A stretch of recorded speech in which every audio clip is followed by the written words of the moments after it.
All right, guys, today we're going to take a look at the explosion of the cattle kingdom in the West. Now, during the Civil War, of Texas was open range, and you had these cattle who had just been allowed to just graze wildly. Well, when the war was over, a lot of the guys came back and found out there was a way to make money here. There was not a lot of beef out east, and people would pay a lot of money for it. And so they rounded up these cattle, would put brands into the cows, in particular the longhorn cattle, the sort of symbol of Texas, if you will. And after branding them, they then technically owned them.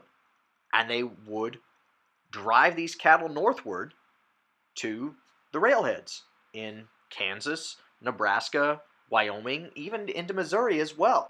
Charles Goodnight was used to tough times. A dirt farmer's son, he had ridden bareback all the way from Illinois to Texas at the age of 9, and had been working full-time to support his widowed mother since he was 11.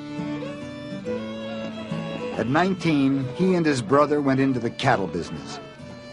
Still too poor to buy their own herd, they agreed to watch over someone else's, receiving every fourth calf as pay.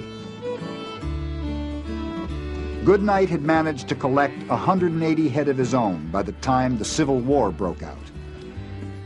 But he left his cattle to join the Texas Rangers and fight for the Confederacy. When he returned to his ranch at the end of the war, he found the cattle business in ruins. Texas herds had multiplied wildly, from 3.5 million to 6 million, so many that beef prices fell to nearly nothing. It looked like everything worth living for was gone. The entire country was depressed. There was no hope.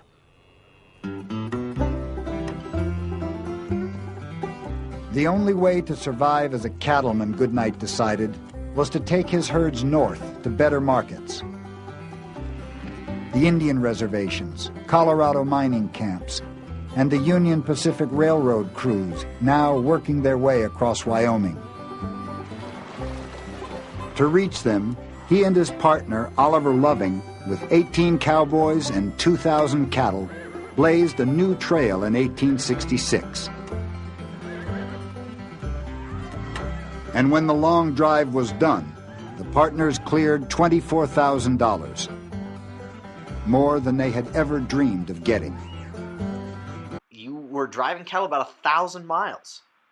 And the largest ones went from Texas to Abilene, Kansas, along the Chisholm Trail. There were 5 million cattle driven north. These guys would be in the saddle for 15 hours a day, just riding there, trying to round up strays. A lot of the Hispanic vaqueros, the word for cowboy, were sort of the ones who got this started. They would work for cheap, and they had experience with cattle, and that's why they were often hired.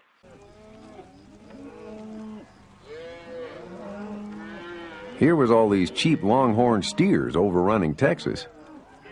And here was the rest of the country crying out for beef, and no railroads to get them out. So they trailed them out across hundreds of miles of wild country. Teddy Blue Abbott. From the southernmost tip of Texas, cattle trails pointed north. The Shawnee, the Chisholm, the Western, the Goodnight Loving. They all led to railheads, where the cattle were loaded into freight cars, bound for eastern markets. In less than 2 decades, 6 million steers and cows were herded north. So many, one trail driver said, that in places the dust was knee-deep to the cattle.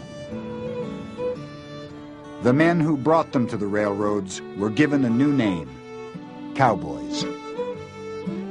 They were a mixed group, former Confederate cavalrymen and immigrants who had only recently learned to ride.